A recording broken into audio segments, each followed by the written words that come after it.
Praise the Lord. இன்றைய பலப்படுத்தும் வார்த்தை நீதிமொழிகள் 3வது அதிகாரம் 23வது வசனம்.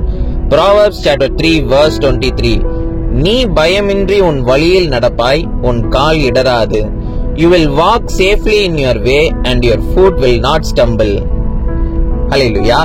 இன்றைக்கு உங்களுடைய வாழ்க்கையில அநேக சூழ்நிலைகள் மத்தியில நீங்க போய் கொண்டிருக்கலாம். உங்க வாழ்க்கையில நீங்க சில மனுஷங்களே உங்களுடைய வாழ்க்கையை தடுக்கிறதுக்கு சில காரியங்கள் அவங்க செய்யலாம். ஆனால் இன்னைக்கு கர்த்தர் உங்களை பார்த்து சொல்லுகிறார், நீ பயமின்றி நீ உன்னுடைய வழியில நடப்பாய், உன் கால் இடராது. எந்த மனுஷங்களும் உங்களை எந்த ஒரு தவறான பாதைக்கும் கொண்டு போக முடியாது.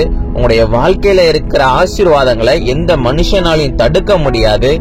நீங்க எதுலயும் போய் சிக்கிக் கொள்ள மாட்டீங்க. காரணம், கர்த்தர் உங்களோடு கூட இருக்கிறேன் என்று உங்களை பார்த்து சொல்லுகிறார்.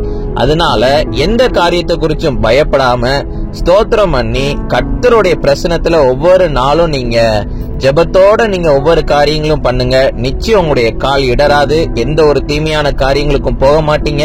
எந்த ஒரு மனுஷங்களும் உங்களை பாவத்தின் பக்கமாக இல்ல வேற ஏதோ ஒரு காரியத்தின் பக்கமாக உங்களை இழுத்துக் கொள்ள முடியாது.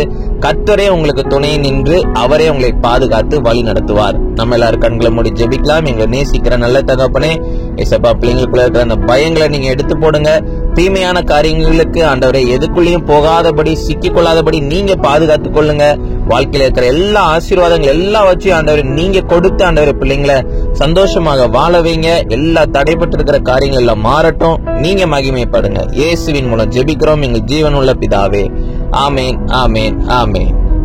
பயப்படாதீங்க. கர்த்தர் உங்களோட கூட இருக்கிறார். கர்த்தர் உங்களை நேர்த்தியாக வழி நடத்துவார். God bless you. Have a joyful day.